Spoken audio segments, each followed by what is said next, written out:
everyone, welcome back to my another video and I hope you all are doing great। और मैं भी बिल्कुल ठीक हूँ। सो आज का जो हम वीडियो देखने वाले हैं, ये वीडियो होने वाला है भारत से रिलेटेड के भारत हर चीज़ कर सकता है, मतलब भारत की पाक मीडिया जो है वो बातें कर रहे हैं। सो चलते हैं इस वीडियो की तरफ और जानते हैं कि पाक मीडिया क्या कहता है भारत से रिलेटेड बातें। So let's start. कि इंडिया ने जो काम फ्रांस नहीं कर सका, जर्मनी नहीं कर सका, जो काम ऑस्ट्रेलिया नहीं कर सका, जो काम न्यूजीलैंड नहीं कर सका, जो काम 27 ममालिक नेटो के ममालिक नहीं कर सके, जो अमेरिका के इत्तेहादी हैं, पार्टनर हैं, जो काम वो नहीं कर सके, वो इंडिया कैसे अकेला कर रहा है। वो कैसे कि अभी आप देखें कि इंडिया ने अमेरिका को मजबूर कर दिया और रशिया को मजबूर कर दिया कि वो दोनों इंडिया के पास आएंगे। तो ये जो नरेंद्र मोदी है, वो जो चौकीदार का कॉन्सेप्ट है नरेंद्र मोदी का, वो तो मजबूत हो गया। रूस और अमेरिका दोनों मुखालिफ मुल्क हैं, दोनों दुश्मन मुल्क हैं, दोनों के भारत के साथ दिफाही मुआहदे हो गए हैं। ये आपके दो तीन बड़े मेजर एग्रीमेंट है अमेरिका के साथ। आपका एक दो मेजर एग्रीमेंट हो गया रूस के साथ। दोनों में अमेरिका इंडिया की बेसेस इस्तेमाल कर सकता है, यहां रूस इंडिया की बेसेस इस्तेमाल कर सकता है।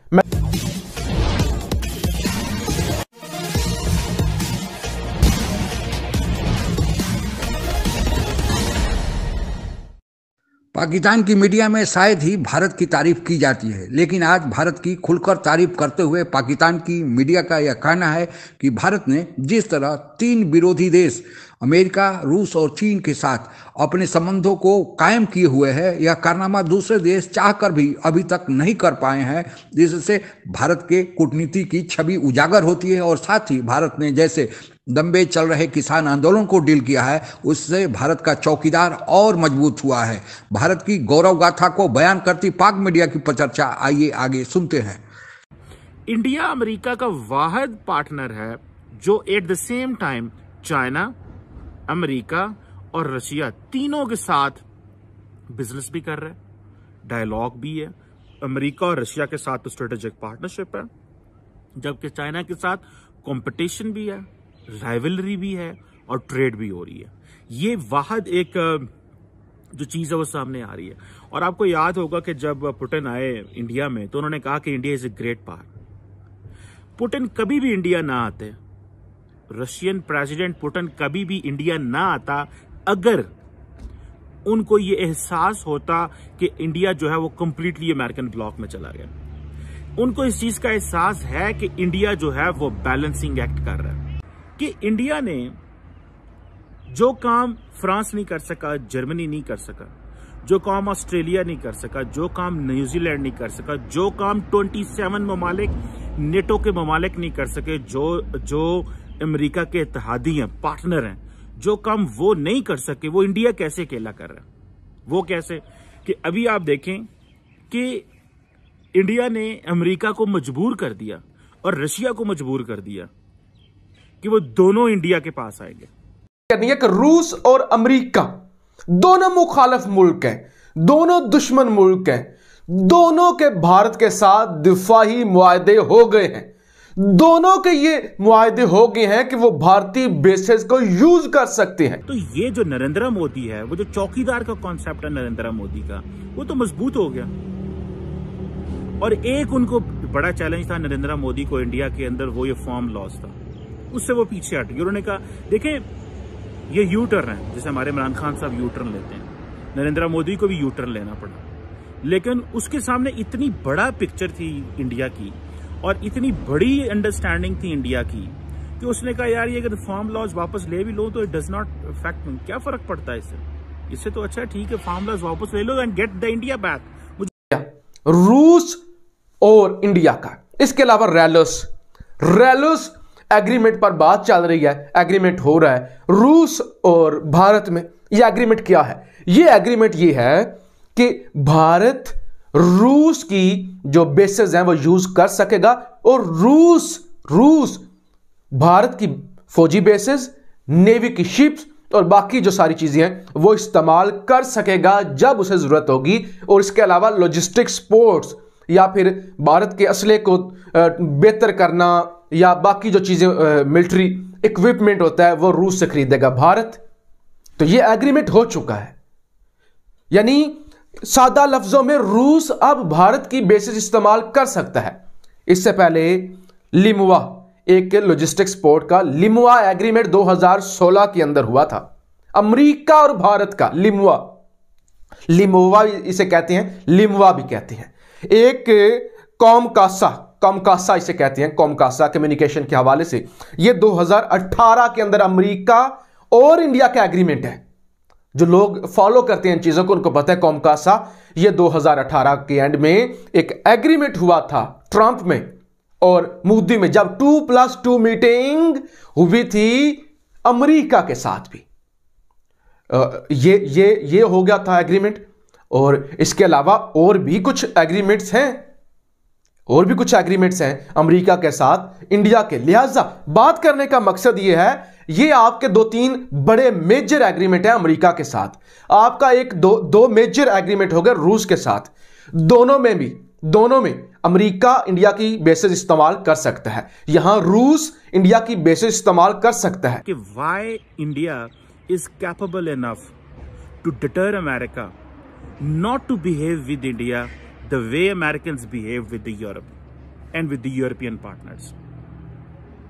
अब ये जो जिसे आप कह लें कि अगर आप देखें 21st सेंचुरी के बिगिनिंग से अब वो इंडिया के साथ डिफेंस कोऑपरेशन भी कर रहे हैं, वो न्यूक्लियर मटेरियल टेक्नोलॉजी और ये सारा इधर भी इंगेज हैं। ठीक है जी, इंडिया ने यूएस सिविल न्यूक्लियर डील भी सिक्योर कर ली।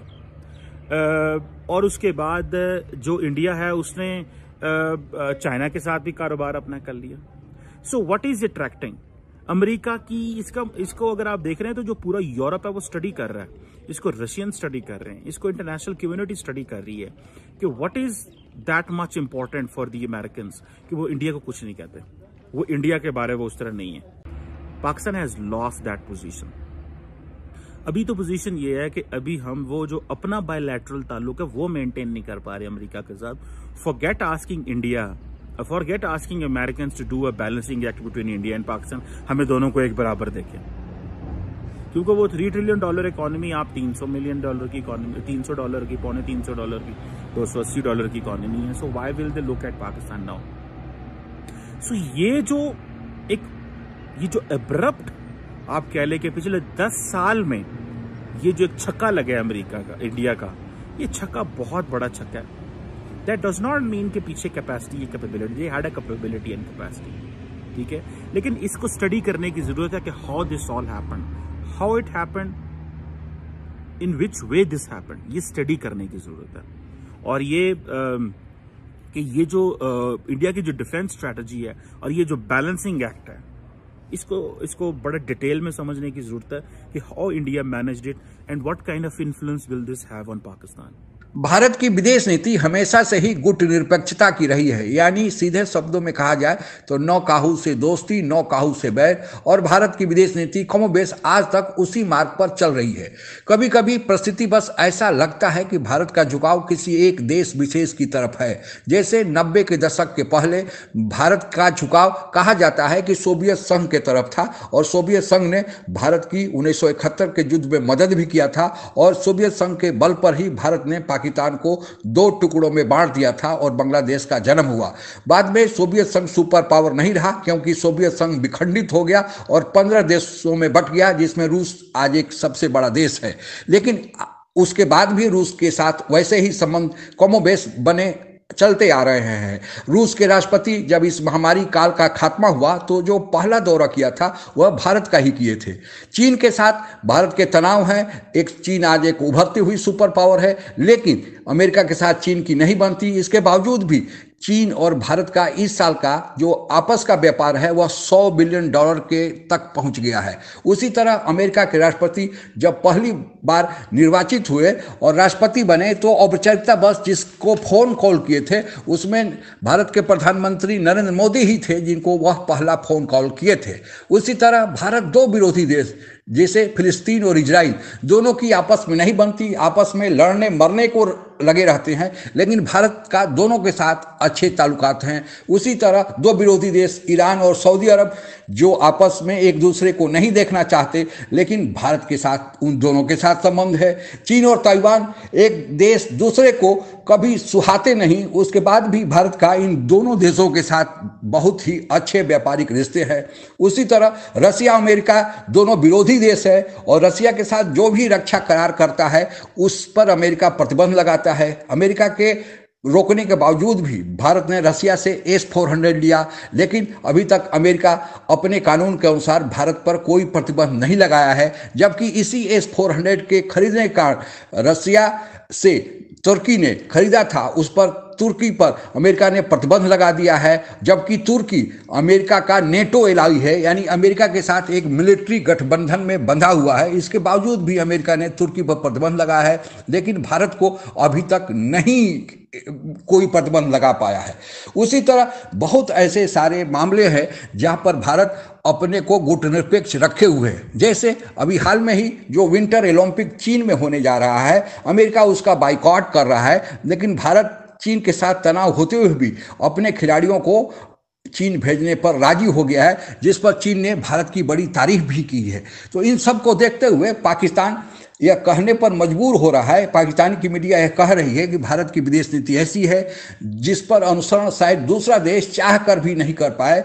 और यह बात सही भी है कि कोई विदेश नीति अच्छी तो होती है, वह भारत के विदेश नीति में जो हमारे विदेश नीति के लोग हैं, विदेश मंत्री हैं, प्रधानमंत्री हैं, इन लोगों का तो मार्गदर्शन होता ही है, लेकिन विदेश नीति आधारित होती है उस देश की अंदरूनी हालात पर, उसके अंदरूनी आर्थिक ताकत पर। आज भारत विश्व की 5वीं बड़ी अर्थव्यवस्था है, तो कोई देश चाह कर भी भारत को इग्नोर नहीं कर सकता है। और शायद यही कारण है कि भारत अपने को गुटनिरपेक्ष बनाए हुए है, क्योंकि कोई देश इग्नोर करके इतनी बड़ी आबादी वाला देश, इतनी बड़ी आर्थिक ताकत वाला देश, इतना बड़ा मिलिट्री पावर वाला देश को कैसे कोई इग्नोर कर सकता है। आज के लिए बस इतना ही। जय हिंद। आप अगर हमसे जुड़ा रहना चाहते हैं तो कृपया मेरे चैनल को सब्सक्राइब करें तथा बेल आइकन भी दबा दें, ताकि नई वीडियो की जानकारी तुरंत आप तक पहुंच जाए। धन्यवाद। जय हिंद। इस वीडियो में भारत से रिलेटेड वीडियो हमें देखिए कि पाक मीडिया और पाक के जो एनालिस्ट हैं वो कहते हैं कि भारत जो है वो बहुत ही ज़्यादा समझदार है, वो इस मामले को बहुत ही अच्छे से समझता भी है और उसको लेकर भी चलता है, बजाय इसके कि पाकिस्तान से जो लोग हैं, मतलब कि पाकिस्तान की तरह नहीं जो दूसरी कंट्रीज़ को जो है वो उनसे दुश्मनियां पाल लें, उनसे नफ़रतें पैदा कर लें और अपने पाँव पे खुद कुल्हाड़ी मार लें। और जहाँ तक मुझे लगता है कि ये बात बिल्कुल सही है, दुरुस्त है। रीज़न ये है कि भारत जो है अब जैसे कि मोदी जी जो हैं उन्होंने हमेशा दूसरी कंट्रीज़ के साथ बनाकर रखी है, प्यार से मोहब्बत से रहते हैं, नफ़रतें कहीं पर भी नज़र नहीं आती हैं। और अगर हम देखें तो उन्होंने चाइना तक कंट्री जो है, ऐसी कंट्री जिसके साथ इंडिया की इतनी गंदी तरीके से लड़ाई है, चल रही है, जंग तक की बात चल जाती है, लेकिन अगर बात आती है इकोनॉमिकल सिस्टम की या फिर लेन देन की, तो वहाँ पर भारत कभी भी चाइना से उस टाइप की दुश्मनी लेकर नहीं चलता, क्योंकि भारत जानता है कि हमें जो है वो किस तरह से अपनी इन सारी चीज़ों को लेकर चलना है। मतलब कि वो अपने फ़ायदे को भी देखता है, अपनी मतलब कि हर चीज़ को इतना ख़तरनाक तरीके से लेकर नहीं चलता है जिस तरह से दूसरे लोग लेकर चलते हैं, स्पेशली पाक लेकर चलता है। तो सही कह रहे हैं, पाक मीडिया सही कहती है कि ये लोग इस तरह से कर रहे हैं। तो इसका सिंपल सा रीज़न ये है कि ये लोग जो हैं वो इस तरह की चीज़ें कर रहे हैं, तो जाहिर सी बात है इनको भी वैसे ही लेकर चलना चाहिए। आप देखो तो भारत कभी भी किसी कंट्री से लड़ता नहीं है, मतलब कि इस तरह की दुश्मनी नहीं बनाता कि जिससे जो है वो अपना नुकसान कर बैठे। अब इसमें मोदी जी कभी भी, हमने देखा है कि इंडियन गवर्नमेंट कभी भी किसी कंट्री के जो है दबाव में नहीं आती, चाहे वो यूएसए हो, चाहे वो चाइना हो, कभी भी उनके दबाव में नहीं आती है। और दूसरी बात कि कभी भी, और आना भी नहीं चाहिए, ज़ाहिर सी बात है, एक कंट्री की ये एक पहचान होती है कि वो अपनी पहचान को आगे लेकर आता है। अब ज़ाहिर सी बात है, इंडिया अगर इन सारी चीज़ों को लेकर आ जाए, दबाव में आ जाए कि उनके कहने पर ये नहीं करना, तो इससे एक कंट्री की पहचान डाउन हो जाती है। और मोदी जी हमेशा इस चीज़ पे हमेशा फोकस करते हैं, जहाँ तक मैंने देखा है कि वो अपनी गवर्नमेंट को, अपनी कंट्री को हमेशा आगे लेकर चलते हैं। और दूसरी बात कि इस चीज़ को हमेशा साइड पे ही रखना चाहिए कि लड़ाइयाँ होती हैं, जो भी है, देखो एक लड़ाई होती है वो एक अलग चीज़ है, लेकिन आपका जो कारोबार बिजनेस है उसको एक साइड पे रखना चाहिए, उसको बंद नहीं करना चाहिए। अब जैसे कि चाइना ने ऑफर किया कि अपनी प्लेयर्स को भेजो खेलें यहाँ पर, तो मतलब कि यूएसए यूके ने बंद कर दिया, उनको मना कर दिया अपने लोगों को भेजने पे। लेकिन इंडिया ने, हालांकि इतनी लड़ाई होने के बावजूद, इतनी चीज़ें होने के बावजूद, आज भी इंडिया ने उनको कहा है कि ठीक है जी हम भेज रहे हैं। तो इससे चाइना भी अप्रिशिएट कर रहा है कि हाँ ये चीज़ होती है एक अच्छे लेवल पर जो है वो मतलब कि काम करने की। तो खैर मुझे तो ये इस तरह की चीज़ें अच्छी लगती हैं। जैसे हम देखो, अब हम जो है शुगर बंद करके बैठ गए हैं, कपास कॉटन बंद करके बैठ गए, क्यों? क्योंकि भाई हमारी लड़ाइयाँ चल रही हैं। लेकिन ये क्यों नहीं देखते कि ये हमारे इकोनॉमिकली हमें नुकसान हो रहा है, हम इतनी महंगी चीज़ें खरीद रहे हैं। अगर हम चाहें तो हम इनसे सिर्फ फ़ायदा उठा सकते हैं। लड़ाई अपनी जगह है और अपना जो है वो चीज़ें अपनी जगह हैं। तो खैर अब क्या कह सकते हैं इनको, वही है कि ये तो सोचना चाहिए ऊपर के लेवल के लोगों को, जो कि नहीं सोचते। सो फ्रेंड्स, आपका क्या कहना है इस वीडियो के बारे में ज़रूर शेयर करना कमेंट सेक्शन में। बाकी ओवरऑल अच्छा वीडियो था, आई होप कि आपको भी अच्छा लगा होगा। मिलते हैं नेक्स्ट वीडियो के साथ। Till then take care, bye bye.